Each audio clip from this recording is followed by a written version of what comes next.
Welcome to another update on the situation with COVID-19 here in Namibia. Once again, as previously, with me today, Denver Christine. Afternoon, Dani, and good afternoon to all our viewers on Facebook. Now, yes, the absolute latest, Denver, is the situation regarding education. We'll quickly speak about that and look at the world map after that again. Yes, parents on Facebook have been wondering when will we hear from the government about school closures. That announcement was received a short while ago by Ambassador Martin Njaba, the Acting Minister of Education, Arts and Culture. Now the arrangements are as follows. All private and public schools have been closed with immediate effect. So as of tomorrow, there will be no school relating to both private and public schools. The Minister announced that schools will resume for both teachers and learners on the 14th of April 2020.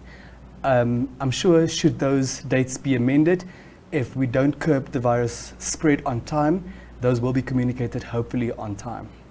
Yes, obviously we'll be bringing you more detail on that in posts that we actually have already made and are busy making, as well as in the newspapers of tomorrow. Let us quickly look again at the world map from a World Health Organization as it stands currently with the latest statistics. Denver, it's been moving up continuously, obviously, since yesterday. I wish we could say that, at least it hasn't moved, but it's, as Dani rightfully said, been moving up, unfortunately. Confirmed cases in the world at the present moment stand at 152,428. As far as deaths due to COVID-19 are concerned, 5,733.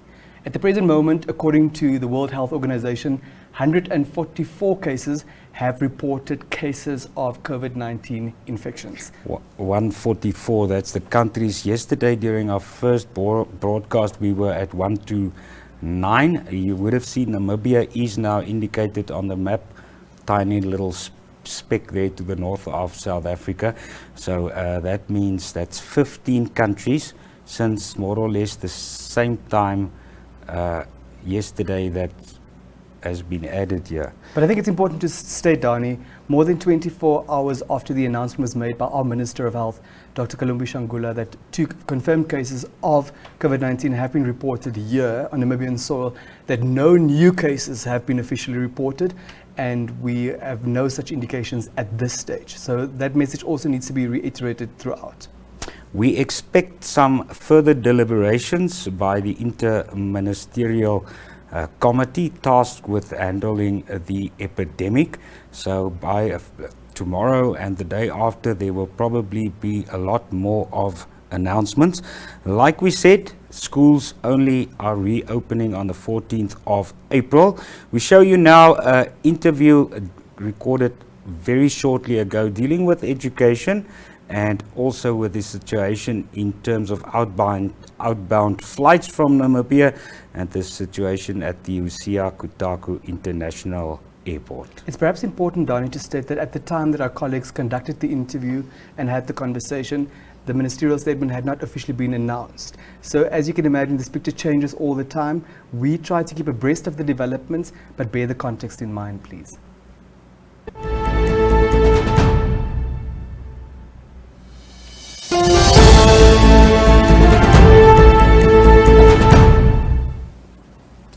Good afternoon. With me in the studio, Henriette Lamprecht, our medical reporter and also responsible for education. Hello, Ronelle.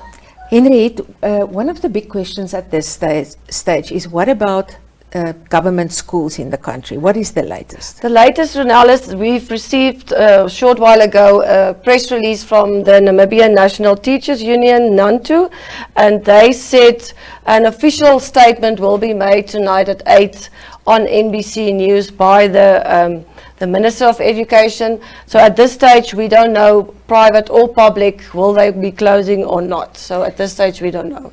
Officially, only one school closed at the moment, and that is Windhoek Gymnasium. Yes. Henriette, the other big question for people in Namibia, should I get sick, what must I do? The main thing, Ronelle, is if you now have symptoms, and I know there's a lot of panic outside, is phone your doctor. Please do not go in person to a doctor. Rather phone, say I've got a shortness of breath or whatever, so that he can, according to that, say, listen, please come in and we will arrange for you to be tested. The thing is just to keep the containment in control, to put it that way, because I mean, if you are actually positive for COVID-19, you will infect everybody at the reception. So rather phone and take it from there. Okay. And after I phoned my doctor, I went in. He took the necessary precaution, measures Yes. to protect himself and the office staff.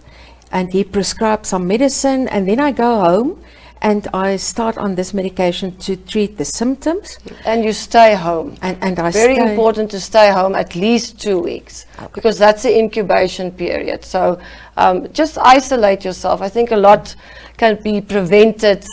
It's actually up to us, is to stay away. Absolutely, and we see that was part of China's success story as well, that they Yes.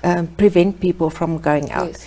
But should I at home develop problems with my lungs and I realize it might be pneumonia, can I go to a private hospital?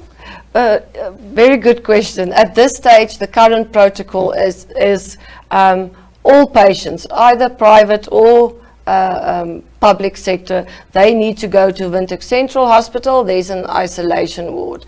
And I know every private patient will now say, but I don't want to go to a public hospital. As I said, this is current protocol. It can change, and definitely it won't be the case that you will arrive at, say for instance, Lady Pohamba, and they will say, no, sorry, you need to go to Central. So you will be accommodated and helped at the private hospital. You will.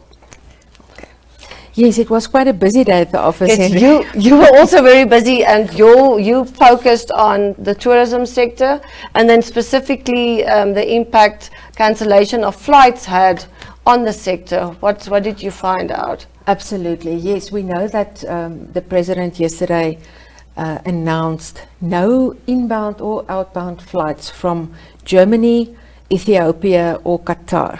And we know that Ethiopian Airways and Qatar Airlines, of course then also Air Namibia, bring in a lot of tourists from through Ethiopia, Doha or then Germany. A lot of people that are currently in the country, of course it impacted on them. I know of tourists that had to leave Namibia today after a month in the country, and yesterday they started contacting the airliner that they were supposed to fly out with today, and they couldn't get hold of the airliner, so they rushed to the airport to find out what now. What to do? In the end, they were advised to book via South Africa, so they this morning flew to Johannesburg and then got a connection flight back to Germany. So they're just trying other routes. Rerouting those passengers. I know that Qatar Airlines, I've been on their website today, explain to their passengers quite clearly how they should go about. And then if tourists from outside cancel their trips to Namibia, they can claim back that money from the airliner as well. From is it insured? Can I? I think at this stage, it is the airliner that realized this is a world pandemic. Okay. And if the airline cannot fly to a certain country because it's prohibited by the government of that country, the airline should pay them back. Yeah. Okay. Of course, the knock-on effect of tourists not being able to come to Namibia and cancelling tours yesterday like never before is quite severe. And it's far-reaching, and I think we will feel it for quite a while. Absolutely, especially for the next 30 days. That is for how long airliners cannot come to Namibia or fly back to Europe. But And our season hasn't started yet, really. The overseas visitors, isn't that August? You see, it's spring in Europe now, but the Europeans normally come to Namibia during their winter time. Okay. So we are moving into the season now, and April is Easter weekend time, and that traditionally is a peak time within the tourism industry. It's also from South Africa. I know their schools are also closing next week or are already closed, so it's that stream of tourists also. Yes, and Henriette, I'm aware of universities that might cancel their classes, so students can study from home, through their computers, have their classes via computer. And I know that Stellenbosch University also prohibit students from that university to fly on international flights out of the country. If they would do that and they go back, they must put themselves into isolation. For 2 weeks. Yeah, so it is going to impact on Namibians in quite, and for quite a while.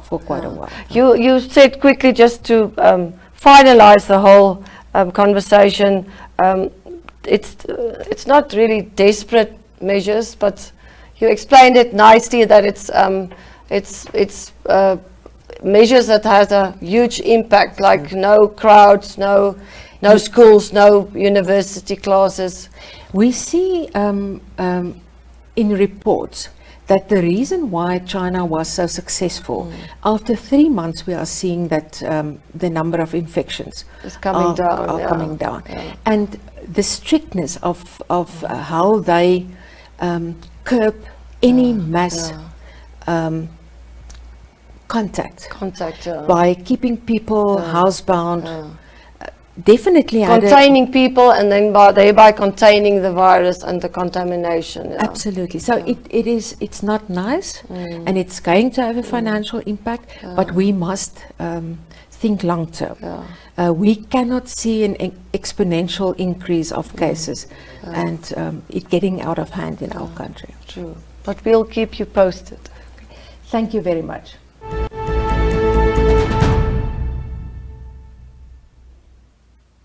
That was our news editor Ronel Rademeier together with Chief Journalist Henriette Lamprecht, summarizing some very important issues. Again, Denver, I think a big headache, and I'm glad the ministry informed parents sometime before 8 o'clock actually, but people have headaches. What do I do tomorrow if I have a small child? I haven't got someone to look after them, etc. So it's real practical issues, and it might infect a lot of workplaces also tomorrow, with people saying, I don't have anyone to look after my children, so what do I do? Do I stay at home? Do I take them with?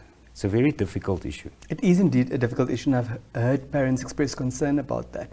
They've got a limited time to make very serious plans for someone to take care of their kids. It probably won't be a good idea to bring your child along, and it might be a good idea if you can communicate with your employer and make adequate arrangements for you to work from home if your line of work allows that, so that you do take care of your child. Parents might then also have to incur additional costs, that they had not budgeted before.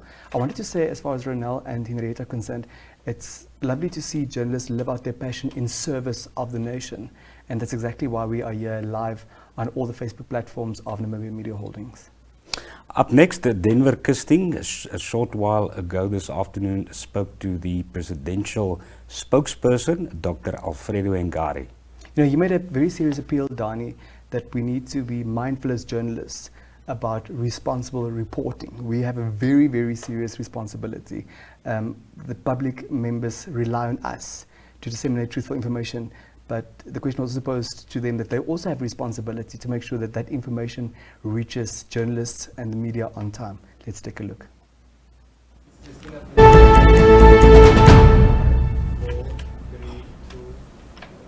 Now, the measures that the Namibian government will embark upon with immediate effect to help curb the spread of COVID-19 in the land of the brave are in the public domain already. Joining me now with an update as to where we are at in terms of the country and as a government is Presidential Spokesperson Dr. Alfredo Hengari. Good afternoon, Doc. Good afternoon, Denver. Following from what the President announced yesterday, have there been any new developments? Yes, the President announced yesterday 6 important measures which will be in application with immediate effect. Today, the Interministerial Technical Committee met to discuss the measures and to give effect to those measures. Would you like to just reiterate those 6 measures, if you wish? The first one is the cancellation of the independence celebrations, which were scheduled for the 21st of March 2020. And also the cancellation of or a travel ban imposed for all civil servants, including employees of state-owned enterprises, the lockdown of Windhoek Gymnasium for a period of 2 weeks. Should also mention here the fact that the swearing ceremony for the head of state will continue. But it will be in a smaller venue, State House or potentially a local hotel. I should also mention here that importantly a travel ban was imposed on inbound and outbound travel to from and to Qatar, Germany, Frankfurt, as well as the third country, Ethiopia, that's correct. So those are some of the measures the President announced yesterday. And today, as an Interministerial Technical Committee, we met to discuss what that means, because the implications for all sectors. For example, today the Ministry of Education must issue a statement and communicate to the public with regard to schools. Of course, in the measures, the President also banned all public, large public gatherings. So there were discussions about giving effect to that type of measure as well. Are there indications that public schools will be closed too? Because those could be regarded as mass gatherings. Yes, these are large public gatherings, but of course there are issues that must be discussed with stakeholders. The unions who are a very critical stakeholder in this matter. So, but definitely, as President Gengop said, the health of Namibians is the first priority. So everything will be done to ensure that the virus does not spread within our communities. Doctor, there's a lot of concern, and coupled with that concern, we see evidence of misinformation, disinformation, and fake news. Why is it important that particularly journalists, but also members of the public, make sure that they follow the right channels to access correct information? Yes, this is a period that calls for extreme vigilance and a high sense of responsibility on the part of the media, because this calls for ethical journalism, because it's the health of Namibians that is at stake. So reporting must be factual, it must be verified with the relevant stakeholders in order not to cause panic and not to disinform Namibian citizens, because this is very serious. COVID-19 is a global pandemic, so as citizens we need to take extra care, we need to be responsible in terms of how we deal with this matter. But that also means responsibility vests on the authorities, including government, to disseminate factually correct information on time. That is correct. It was one of the issues that were discussed today during the Interministerial Technical Committee, the importance of providing information in a timely manner, communicating with the Namibian public and all stakeholders in a timely manner. So as government, without question, we will endeavor to communicate in a manner that speaks to the scale of the challenge. Doctor, we know you've got a lot on your plate, and we really appreciate that you could join us on such short notice. But before I let you go, there seems to be a view that government didn't act swiftly enough people were calling for closure of borders, not realizing what those implications will be last week already. It is incorrect. It is entirely incorrect that to say that Namibia did not act in a timely fashion. In fact, there is clear demonstration that the president yesterday, once those 2 cases were confirmed, acted in a manner that was decisive and swift to respond to the scale of the problem and the challenge. So all measures will be taken to protect the health of Namibians. The 2 Romanian nationals are currently under quarantine, and all other extra measures are being taken to trace those who were in contact with those 2 Romanian citizens in order to avoid contagion, in order to avoid the virus spreading in our communities. So we should not be polemical about this whole issue. It's the health of Namibians that is at stake. We should not politicize it. It's serious enough as it is. So it is why, as the presidency, we are calling for vigilance, we are calling for responsible reporting, avoiding misinformation, because that will create unnecessary panic, which is counterproductive in as far as a national response is concerned in fighting COVID-19. So perhaps in conclusion, Doctor, is there a commitment from State House, from the head of state, from your office, that should developments unfold affecting the nation, that those will be communicated on time? The president has always been very transparent. The president has always been open to the media. So whatever happens, if there's anything that should be communicated with the media, the president will be the first to communicate that with the media. In the meantime, we just need to be patient.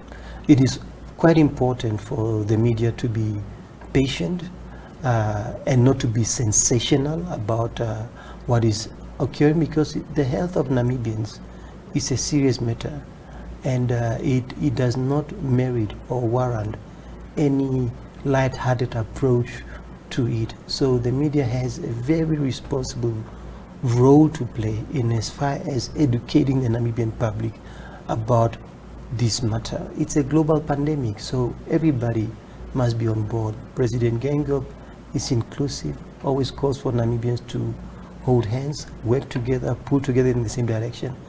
And this global pandemic, where 2 cases are confirmed on Namibian shores, calls for that type of response.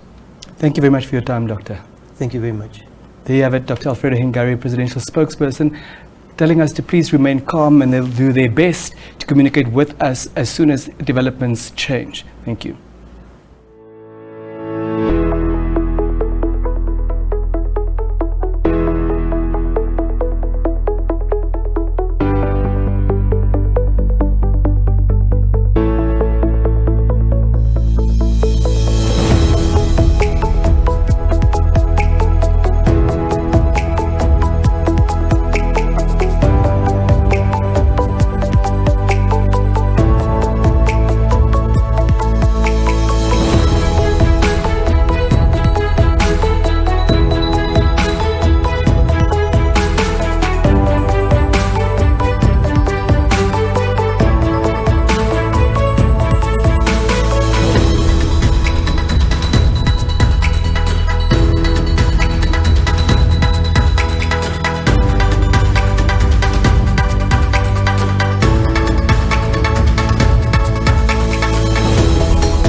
I can only say the coronavirus.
welcome back here to the studio. Yes, Denver, very important message there as well. We've got our headsets on, but our techie is going to try to, we're trying to connect to Rundo up in the north, to a journalist there.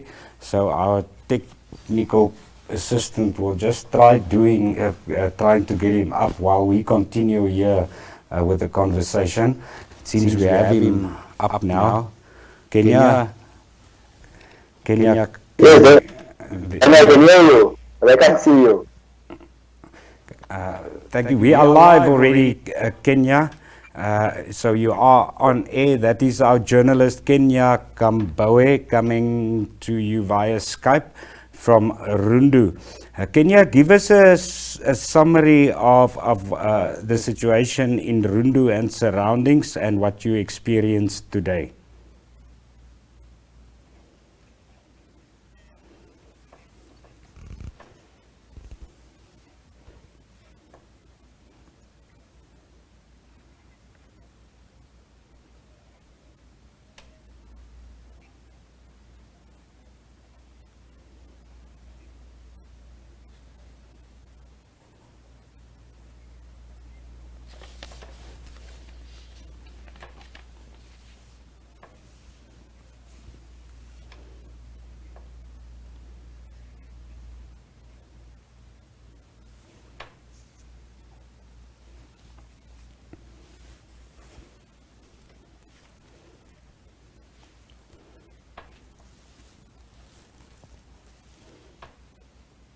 Tomorrow, a directorate will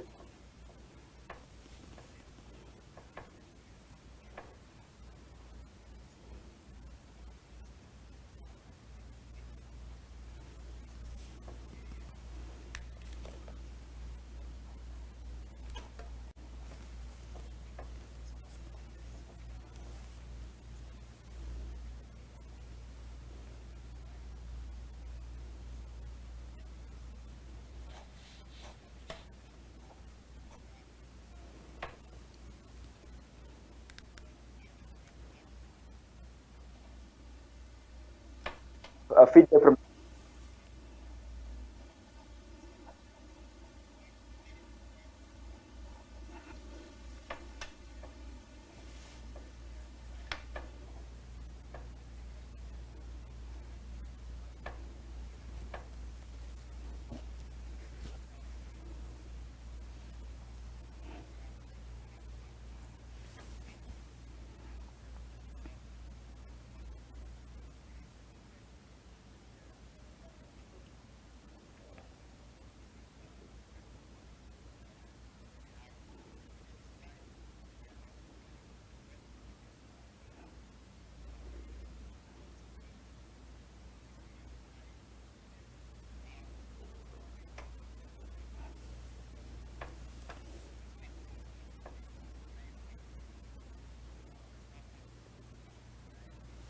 Yes. Go ahead, please, Kenya. The issue of the vitamins. This morning, someone came to visit me at my place while I was doing my.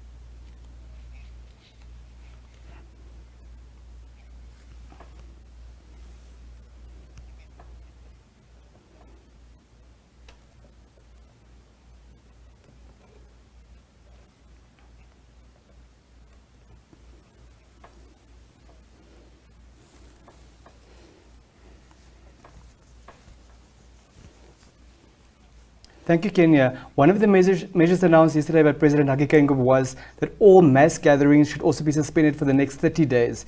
Is it your sense that people self-isolate, that they're heeding this call to stay away from any mass gathering? So basically, in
seems we are experiencing technical difficulties there.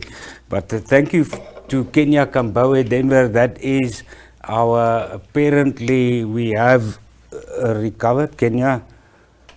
Yes, Kenya, thank you for that. Just from my side, a short last question, because it's of interest. Can you hear me, Kenya? We are coming back to studio then because of technical difficulties. Our apologies for that. I was going to ask him basically, Denver, about churches, and we are going to have a short report about that tomorrow. Churches are like schools, they are key institutions in our communities, and this morning the picture varied very much in different places. Indeed, Dani, for Republican, for tomorrow's edition, I in fact spoke to a couple of people asking them whether or not they had attended this Sunday service or not. And quite a few people said that they did go because it's important for them now to worship with their fellow brothers and sisters, to pray against the further spread of the virus. Others said that they preferred to pray and worship at home, while some members of the community were also of the opinion that we need to be responsible about this. We need to heed government's call. Let us do what we need to do in the privacy and safety of our homes. It's reckless to be conducting church services. So there are two schools of thought surrounding church services, and it's a sacred matter for many Namibians, as you rightfully said. Let's show you this picture quickly on the screen. It summarizes one of the most important messages: wash your hands. And not just wishy-washy quickly for 20 seconds. That is a recommendation. So that apart from keeping your distance, and when you coughing and sneezing, doing it in the proper way, that is the best medicine. Before we play out, I would just like to thank Denver, our technical team since yesterday. That was Gabriela Davids, Shu Ngisidimwa, and also Matthias Ricardo. Thank you very much for them for making this possible. Thank you, Dani, for being a phenomenal co-host since yesterday. And also thank you to our viewers for supporting us, for tuning in, for sharing the message, and for keeping us on our toes. And also for the contribution, obviously, of all our journalists that contributed and took part. To play out with, Tanya Bowser of Republican shot some video footage also today in some shops here in Windhoek. We're playing out with that. Keep safe. Goodbye. My name is Absalom. Hamukwaya is my surname, and I'm branch manager of Eros Vromandrop. This weekend we have had stock on Dettol, Savlon, hand sanitizers, wipes, and as we speak today, everything is sold out. We don't have stock, nothing, everything has been sold out. I see also your vitamin C is sold out. Yeah, all the vitamin C products, everything is sold out. So currently we are running out of stock on all those products. Anything that has to do with sterilizing the hands or bathrooms or anything, everything is gone. So we don't have stock at the moment as we speak. Do you have a problem with stock on toilet paper? No, on toilet papers we are fully stocked up. It's only the wipes and all those hand sanitizers and everything that has to do with cleansing the hands and stuff. Yeah. Thank you so much. You're welcome.